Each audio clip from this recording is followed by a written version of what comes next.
Δεύτερος, ο βαθμός του πρεσβυτέρου. Και τρίτος, ο βαθμός του επισκόπου. Όσοι βρίσκονται στους βαθμούς αυτούς μπορεί να έχουν και διάφορες άλλες διοικητικές θέσεις, αλλά στην ουσία η ιεροσύνη είναι μία και ενιαία. Δηλαδή, όλοι οι επίσκοποι είναι ίσοι μεταξύ τους σε όποια θέση και αν βρίσκονται. Όλοι οι πρεσβύτεροι είναι ίσοι μεταξύ τους σε όποια θέση επίσης και αν βρίσκονται. Και όλοι οι διάκονοι επίσης είναι ίσοι μεταξύ τους σε όποια θέση και αν βρίσκονται και αν διαφωνούν.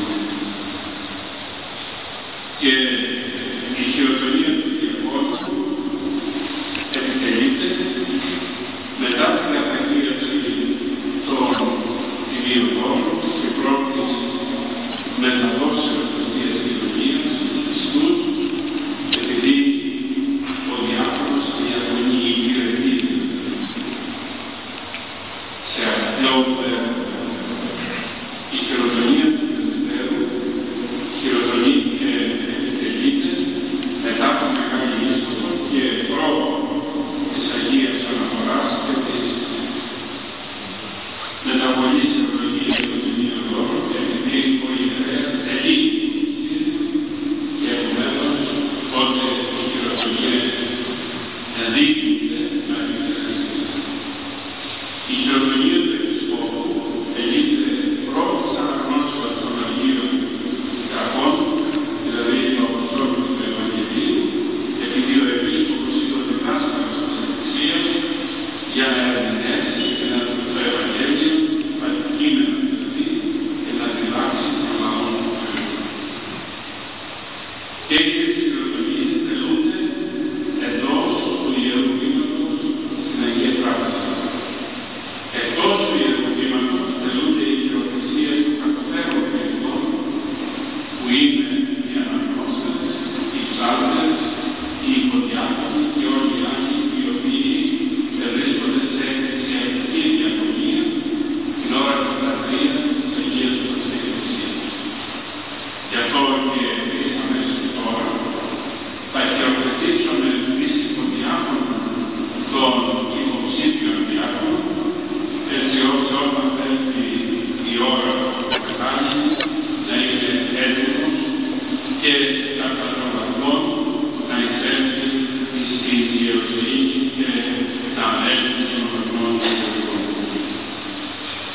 Η Αγία μας Εκκλησία προκειμένου να εισαγάγει τις τάξεις της κληρικούς και να τους αναθέσει πνευματική διακονία,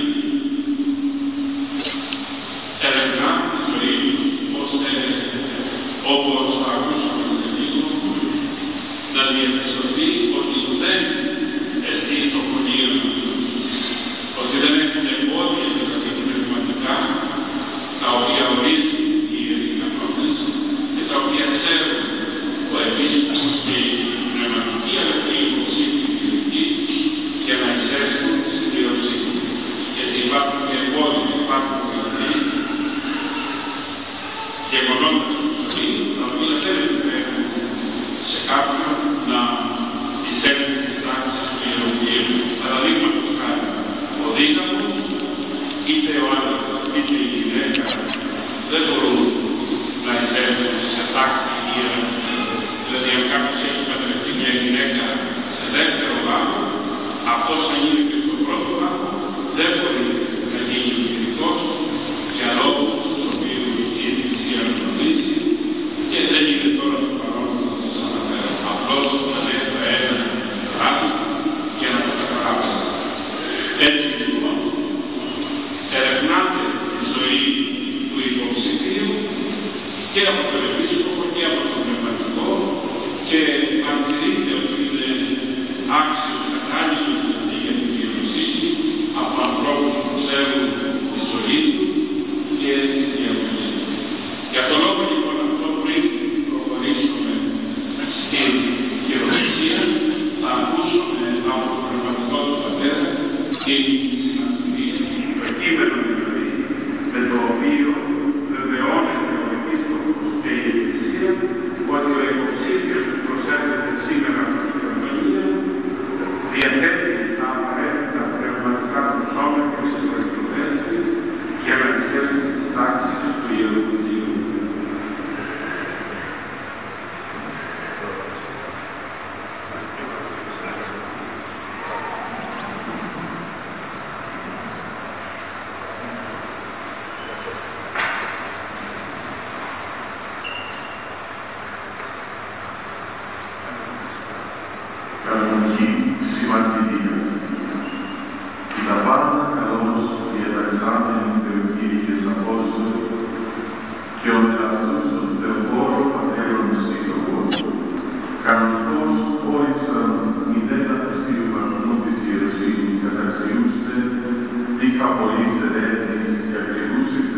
πάσεως, ή να μην υπομαναξίως τα θεότατα εξιογόνε. Προσελτών την είναι μη, και ο καταπλέγμαν Υιός Κύριος Σταμάτης Παπαδόπουλος, Υιός του Ιωάννου, εκπόλεως Αθηνών, εδείξε λαβήν το μέγα της ιεροσύνης αξίωμα. Όμον και εσείς σας ενώπιον της Ιεράς εικόνος του Κυρίου και Θεού και σωτήρος ημών Ιησού Χριστού και τα βάθη της καρδίας αυτού ελευθερήσας, ούμιν αλλά και παράδονα σιωπήσων αντρών και ορκοητής, των ειδότων την αυτού πολιτεία, και μηδέν ευρωών αυτό κατά νόμου σχολείων, μαρτύρων αυτών άξιων της ιεροσύνης όντα και τέλειων την ηλικία, καθώς οι ιεροί κανόνες διεκελεύθυνσαν. Όταν εδώθεν αυτό το παρόν εις ένδειξη και κυρωμένων κυρίαινη υπογραφή και μαρτυρίες, ον προείδικα αξιοποιήσεων μαρτύρων. Ο πνευματικός πατήρ ερεσμολογιότατος πρωτοπρεσβύτερος Δημήτριος Μαρούλης, Ελεμένιος του Ιερού Ναού Αγίου Κυρίου Αθηνών.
Αλλά ακριβώς προς εκπλήρωση και εκπλήρωση της Ευαγγελίας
πρώτα από τους τρεις βαθμούς της ιεροσύνης, για να τη συνέχει στους κυριακούς της και σε όλα τα μέλη της, για να αναγκαιότητα πρώτον της διακονίας, της συντροφής δηλαδή, της έγνοιας και της καθημερινής ανάγκης. Όπως η κατασάρκη παγκόσμια να πετύχει τα πρώτα της στάδια μέλη να είναι καθαρά μαγικά ζητήματα, διαδοχή των παιδιών, περιποίηση, τεταμένη για κάθε χρήση. Και στη συνέχεια μετάβαση στις μεγαλύτερες ευθύνες της διαπαιδαγώγησης, έτσι και η ιεροσύνη στην αποδεκτική μετάβαση και εξοικείωση του νεκροκειμένου. Το πέλατος της ιεροσύνης λοιπόν ανοίγεται μπροστά του διαμέσου του εξαιρετικά σημαντικού και την πνευματική γραμματεία του Ιερού, τελική τα βαθμού του διακόνου, τον οποίο θέλει η κατευθυντική μας παράδοση ως άγγελο να παρήγεται και να διακονεί στο Άγιο Μήμα, κοντά στους ιερείς και τον επίσκοπο. Περίοδος αυτή χαρακτηρίζεται ως αριστοτέλη παιδαγωγική, περίοδος υπακοής, συναίσθησης και επίγνωσης, όσο μεγάλο το πρόβλημα του Ελληνίδα στο Άγιο Μυστήριο. Είναι μια περίοδος πρωτοβουλίας κοντά στον επίσκοπο, πρεσβυτέρες και τους άλλους διακόνους, τόσο στην εκκλησική πρακτική, όσο και στην αγάπη απέναντι στον αδελφό. Ο Θεός εδόξει τον αδελφό όσο μέχρι τώρα ζωή του λαϊκός, αυτή την αγάπη μέσα στην αγκαλιά της Εκκλησίας, την ειλικρινή, την ανεκτική, την ανθρώπινη πάνω στις δυνατίες της δηλαδή. Ο Θεός όμως έστρεφε να αναπληρώσει τους ανθρώπους. Γι' αυτό και πιστεύω περισσότερο ότι σήμερα έφτασε να βρίσκουμε εδώ ενώπιόν σας συμβασμένοι και αγαπητοί πατέρες και αδερφοί.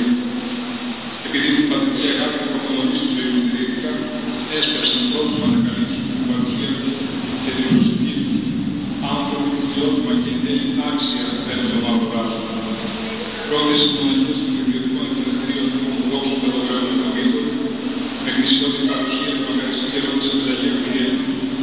Καθ' όλα τα μαθητικά μου χρόνια βρίσκονταν δίπλα μου, έστρεξαν και συνεχίζουν να στέλνουν έναν άνθρωπο που έρχεται να μάθονται σαν παιδικό του παιδί, απροϋπόθετικό συνταγματα. Λάι τους φιλότιμοι παιδευτές του σχολείου. Ήμουν 11 χρονών, αλλά θυμάμαι ακόμη τα δάκρυα για την δυνατότητα παριές μου στην εκκλησία του πατέρα. Η λογική του τα εργαζόμενα ήσαν όμως εκεί για να κάνουν κοντά μας, για να μην πέσει στο κενό ή το τοπικό χώρο, χέρι με δευτερόντων που κλαίει με δευτερόντων. Ο πνευματικός του πατέρας σε τελευταία 12 και πλέον χρόνια και με χάρη του πληροφορία του συμπαραστάτες του προϊστάμενου του Πιέτου του Βαγγελόπου στο Φιλίππου Πεσσαγός του Θεσίου, πρωτοπρεσβύτερο του Δημήτρου Μαρούτης, ήταν εκείνος τον οποίο δώσαμε στην ευθύνη της διευκρίνησης της ζωής του και της πνευματικής του πορείας και της περιόδου. Ουσιαστικά το αναφέρει από τον Θεό να γίνει πατέρας εδελφός μου σε κρίσιμο πολλά χρόνια για μένα, όσο και εκείνον. Δεν μπορώ να ξέρω πώς τελικά στερήθηκε να είναι κοντά μου, που του είχε ανάγκη για να με προστατεύσει, να με παρηγορήσει, να αποκουραστεί τις δυνατές μου ανησυχίες, για να με στηρίξει, για να με μεταγγίσει για τη χαρά και τον ενθουσιασμό του για την ζωή, αλλά και την βεβαιότητά του στο τέρμα της μας παιδί του ίδιου του Χριστός να μας αγκαλιάσει. Γνωρίζω όμως ότι σήμερα φέρεται διπλά τη χαρά και εκείνος και η οικογένειά του τους ευχαριστώ, αφού όσο δείξει τα βήματά μου στην πορεία που υπηρέτησε το διάβολο του ξεφορμάτου, στην περικαλία του Ιερού Ναού Αγίας Τριάδος Τρίβατων, που σήμερα με υποδέχεται, αλλά και υπηρετικός και ιεραρχικός προϊστάμενος, ο πρωτοσύγγελος της Ιεράς Μητροπόλεως, ο Σιμώνης Παπίλος, και σε πολλές δοκιμασίες του συμπαραστάτης, θα πήρα αναστάσεις στους ασώπους.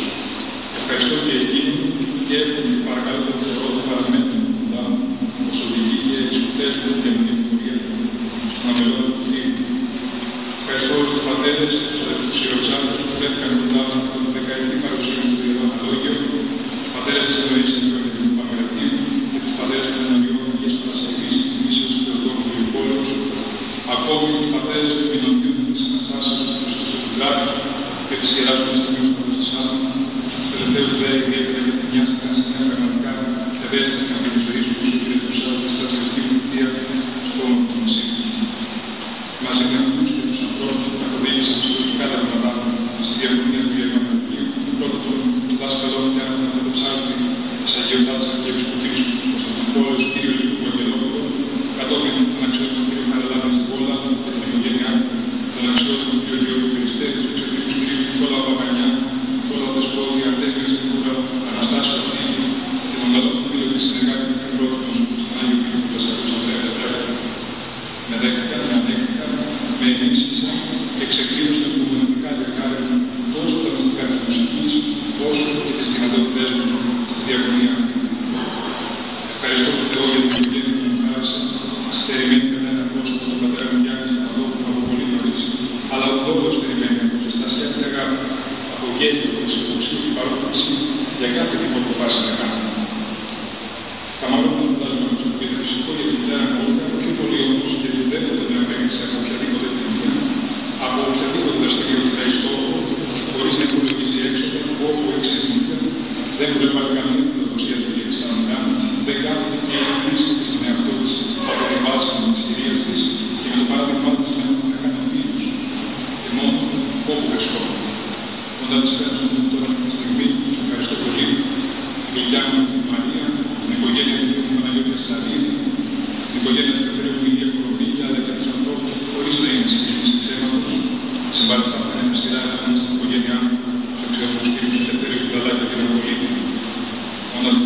ευχαριστώ και εύχομαι ο Θεός να δεχτεί αυτή τη διακονία ως ολοκάρπωμα θυσία αληθινή και να ευλογεί τη ζωή του.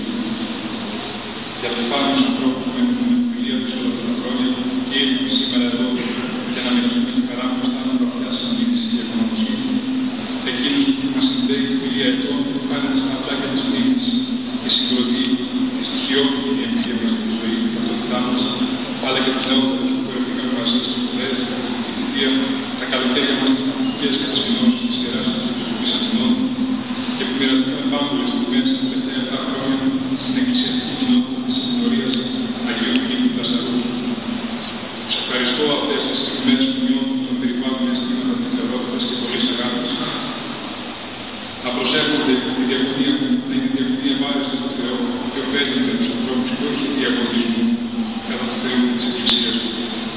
Ευχαριστώ τον Θεό για τους άλλους φιλόδοξους φοιτητές της Εκκλησίας του Πανεπιστήμιου Αθηνών, κυρίως για τις αιτήσεις των καιρών που τόλμησαν να με αποκαλέσουν τον μικρόφωνο μου και να δείξουν ειλικρινές ενδιαφέρον για τις σπουδές μου, βάζοντας αυτές όσοι όπως ήταν με μια ανθρωπίνωση με αυτόν τον τρόπο, αλλά και τις οικογένειες των αυτών, κυρίως την οικογένεια του αξιότιμου κ. Δημητρίου του Τρόπου, όπου έχουν επιδείξει γενναία στην ζωή του πρόσωπό μου, αποθέτοντας τα χέρια τους στη μέρη των παιδιών τους.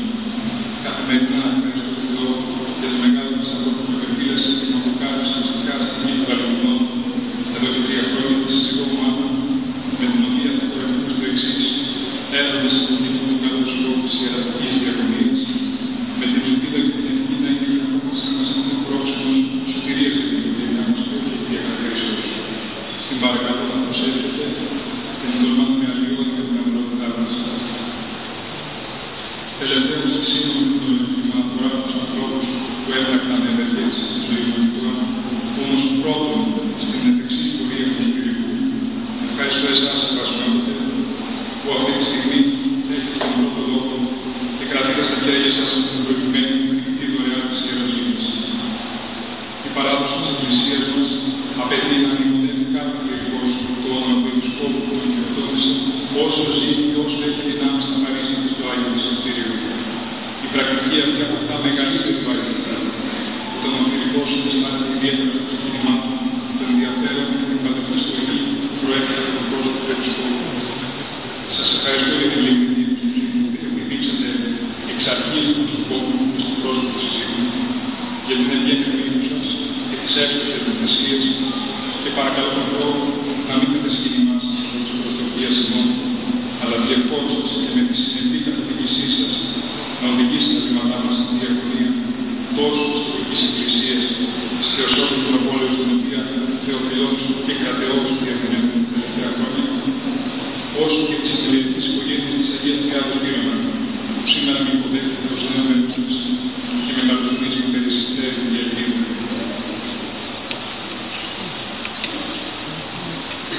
Και αγαπητέ μας ιστοριάκονε Σταμάτη, βρίσκεστε σήμερα εν μέσω της Εκκλησίας και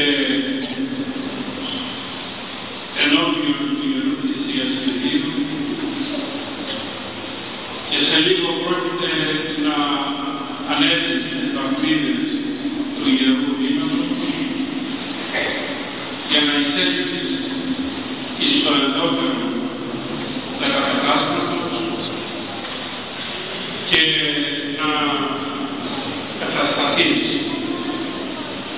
με το μυστήριο που θα θέλεις συλλογηθεί διάκονος της Εκκλησίας του Χριστού,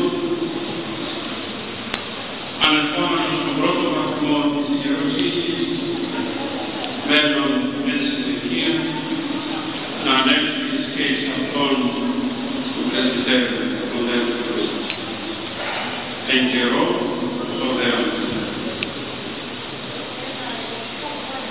Κατά την επίσημη λοιπόν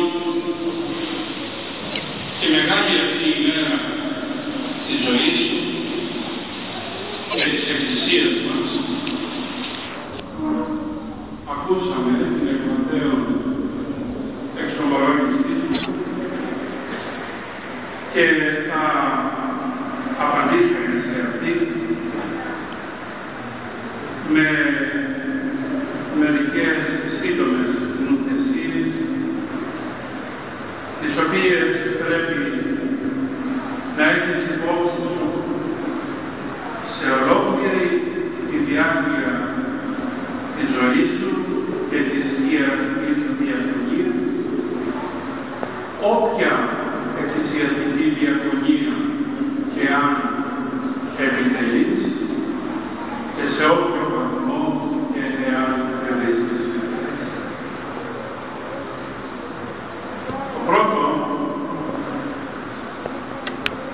που δεν πρέπει ποτέ να ξεχάσεις. Ευλαβέστατε οι διάκονε είναι ο λόγος τον οποίο ο Κύριος είπε στους Αποστόλους του πρώτα και συνεχεία σε όλους εμάς που τον διαγωνούμε και κατά μία ευρύτατη ερμηνεία και έννοια σε όλους τους πιστούς ανθρώπους. Ουκ ημείς με εξελέξατε, αλλά εγώ εξελεξάμην ημάς. Δεν με διαλέξατε εσείς, αλλά εγώ σας διάλεξα. Εγώ είχα την πρωτοβουλία από τα αναρρύθμιτα πλήθη των ανθρώπων να διαλέξω αυτούς στους οποίους θα αναθέσω διακονία να επιμελέσουν και αποστολή και κατ' επέκταση και να πιστέψουν σε μένα. Γι' αυτό ο ιερεύς ονομάζεται κληρικός, επειδή έλεγε σε αυτόν ο πλήρος, η διαλογή δηλαδή του Θεού. Ο Θεός τον διάλεξε και τον ετοποθέτησε στην διακονία που του ανέθεσε. Όπως επίσης και γενικότερα, ο Θεός διαλέγει τους πιστούς του, εκείνους δηλαδή οι οποίοι θα αποτελέσουν την Εκκλησία. Γι' αυτό και ο Απόστολος Παύλος ονομάζει την Εκκλησία τους πιστούς γένος εκλεκτών, δηλαδή διαλεκτή οικογένεια, την οποία ο Θεός ένα-ένα τους διαλέγει για να τους συγκαταληφίσει. Βέβαια, θα μου πει, με ποια κριτήρια ο Θεός κάνει αυτή την εκλογή και τη διαλογή?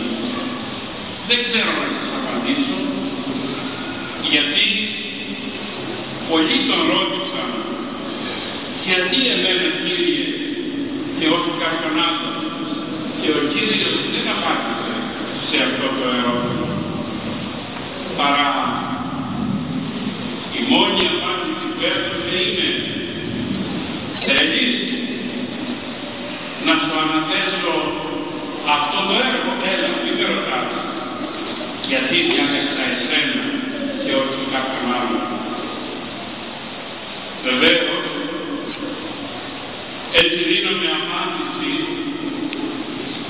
στη δική μας εκλογή από τον Θεό, αλλά και στην ευθύνη αναλογιζόμαστε και την ευθύνη την οποία έχουμε, γιατί η εκλογή έχει και ευθύνη. Θα το εξηγήσει πολύ ωραία αυτό το μυστήριο ο Απόστολος Παύλος στην προς Ρωμαίους επιστολή, όταν εκεί θα ομιλήσει και θα πει ότι είμαστε διαλεγμένοι κατά πρόθεση κλητοί όντες. Δηλαδή, ο Θεός ξέρει ότι θα ανταποκριθούμε